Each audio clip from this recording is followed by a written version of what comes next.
Halo keluargaku, selamat pagi dimanapun saudara berada. Pagi hari ini bersyukur untuk hari yang baru. Saya yakin dan percaya kita boleh bangun hari ini dan setiap hari yang baru adalah kesempatan yang baru yang Tuhan berikan bagi kita untuk kita boleh sekali lagi menikmati kebaikannya, menikmati pribadinya dalam kehidupan kita. Nah saudara, hari ini saya memberi judul buat renungan kita adalah Allah yang berdaulat dalam pemeliharaannya atas segala ciptaan. Kita akan melihat Kolose pasal yang pertama ayat yang ke-15 sampai dengan ayat yang ke-17. Saya akan bacakan bagi setiap kita, demikian firman Tuhan. Ia adalah gambar Allah yang tidak kelihatan, yang sulung lebih utama dari segala yang diciptakan. Karena di dalam dialah telah diciptakan segala sesuatu yang ada di sorga dan yang ada di bumi, yang kelihatan dan yang tidak kelihatan, baik singgasana maupun kerajaan, baik pemerintah maupun penguasa. Segala sesuatu diciptakan oleh Dia dan untuk Dia. Ia ada terlebih dulu dari segala sesuatu, dan segala sesuatu ada di dalam Dia. Nah, saudara, di dalam bagian ini kita melihat bahwa segala sesuatu diciptakan di dalam Dia. Dia ada sejak semula sebagai awal dari segala ciptaan yang ada.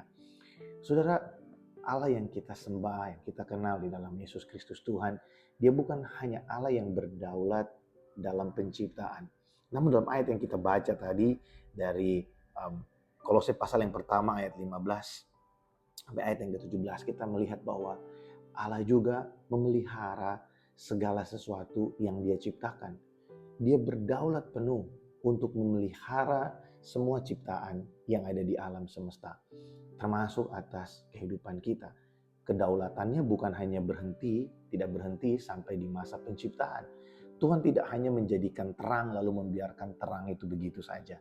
Tuhan tidak membiarkan alam semesta ini terjadi dan melepaskannya begitu saja.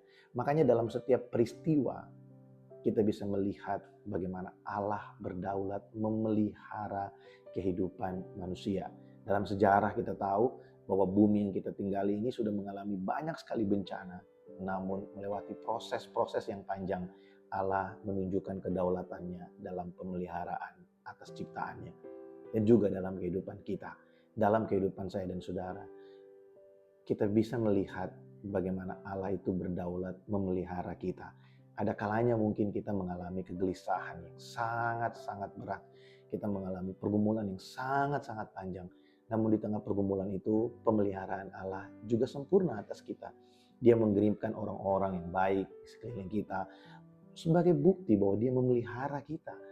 Di saat kita membutuhkan teman untuk bercerita, di saat kita memerlukan orang lain untuk menguatkan, Tuhan itu berdaulat memakai segala sesuatu untuk menyatakan pemeliharaannya bagi kita. Saudara, banyak kali dalam hidup ini Tuhan menunjukkan kedaulatannya dalam pemeliharaan atas hidup kita dengan cara-cara yang kita nggak sanggup untuk pikirkan. Kok bisa seperti itu? Kok bisa tiba-tiba ada yang terjadi, ada orang yang datang tanpa kita ketahui, tanpa kita kenal, lalu memberikan nasihat, dan nasihatnya itu sangat tepat dengan apa yang kita perlukan. Pasti saudara pernah mengalami situasi seperti itu.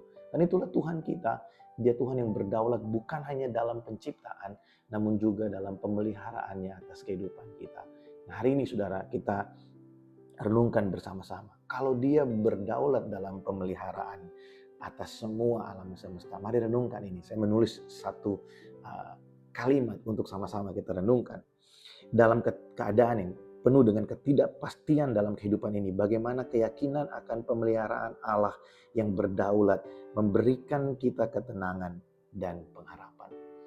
Di tengah ketidakpastian yang ada dalam hidup kita, waktu kita mengerti bahwa Allah berdaulat dalam pemeliharaannya dalam hidup kita, bagaimana pengertian kita akan kedaulatan Tuhan dalam pemeliharaan itu memberikan kepada kita pengharapan. Seharusnya waktu kita berhadapan dengan persoalan dan permasalahan yang sulit dan kita melihat bahwa Allah itu berdaulat dalam memelihara hidup kita, kita memiliki satu rasa tenang karena kita tahu tidak ada yang terjadi di luar kendali Tuhan. Tidak ada yang terjadi di luar pengetahuannya Tuhan. Saya selalu berkata pada diri saya, ini nilai yang saya bangun dalam hidup saya, bahwa segala hal terjadi dalam hidup saya ada dalam pengetahuannya Tuhan. Bahkan semua hal yang salah, semua hal yang benar, semua hal yang buruk, semua hal yang baik yang terjadi dalam hidup saya, Tuhan tahu. Dan Tuhan berdaulat atas segala sesuatu. Saudara, kalau kita melihat kedaulatan Tuhan sebagai sesuatu yang sangat berharga bagi kita, saya bisa katakan ini berulang kali buat kita, bahwa kedaulatan Allah adalah bantal yang paling empuk, di mana kita bisa menyandarkan seluruh kehidupan kita. Dia berdaulat dalam penciptaan, dia berdaulat dalam pemeliharaannya, dalam kehidupan kita. Mari kita berdoa. Tuhan, terima kasih untuk pagi ini. Kami bersyukur kami memiliki Allah yang bukan hanya berdaulat dalam menciptakan, namun Engkau juga Allah yang berdaulat dalam memelihara semua ciptaan-Mu, termasuk kehidupan kami. Hamba berdoa untuk semua keluargaku dimanapun berada pagi hari ini. Mari Allah Roh Kudus berikan kami kekuatan dan pengharapan yang terus baru di dalam Engkau. Kami percaya Tuhan bahwa Engkau memelihara hidup kami. Dan kalau ada sesuatu yang terjadi di luar ekspektasi kami, Engkau berdaulat atasnya. Tidak ada yang terjadi tanpa sepengetahuan-Mu. Dan kami percaya Tuhan, Engkau ada dalam segala musim hidup kami, dan Engkau menjadi pengharapan kami dalam segala musim yang kami hadapi. Terima kasih Tuhan untuk hari yang baru. Berkati anak-anak-Mu hari ini dengan kekuatan, hikmat, dan sukacita. Kami bersyukur, kami sambut hari yang baru. Dalam nama Tuhan Yesus kami berdoa. Amin. Puji Tuhan saudara, selamat beraktivitas di hari ini. Tuhan Yesus memberkati setiap kita. Shalom.